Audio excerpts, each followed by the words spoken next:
আমি কবি সৈয়দ শামসুল আলম একটা স্বরচিত কবিতা পাঠ করে শোনাচ্ছি।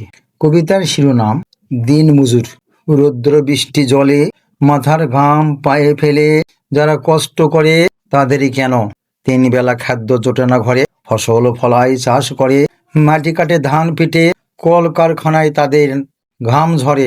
তারা কেন ভালো খেতে পারে না বলতো? দিনের কাজ দিনে করে, হয়তো তখন খায় পেট ভরে। যেদিন কাজ করতে পারে না সেদিন যায় অনাহারে। তেমন নেই বাড়ি ঘর, কারো ঘরে জল পড়ে ঝরঝর। মাটির মেঝেতে ছালা পেতে ঘুমায়, এক বেলা খেয়ে এক বেলা অনাহারে যায়।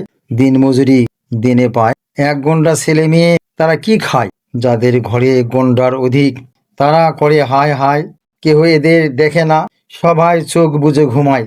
অস্তি বস্তিতে কেন থাকে এরা? ভোট নেওয়ার সময় বলে সাহায্য দিব মোরা। কোনোদিন মজুরিদের ভাগ্য ফিরে না। দেশ ও দশের দ্বারা অশিক্ষিত দিন মজুর, তাদের কথা বলবে কে? তারা হিসাবের বাইরে। দিন মজুরির কান্না, দিন মজুরি কাঁদে, ধনীরা দেখে আর হাসে। সংক্ষিপ্ত।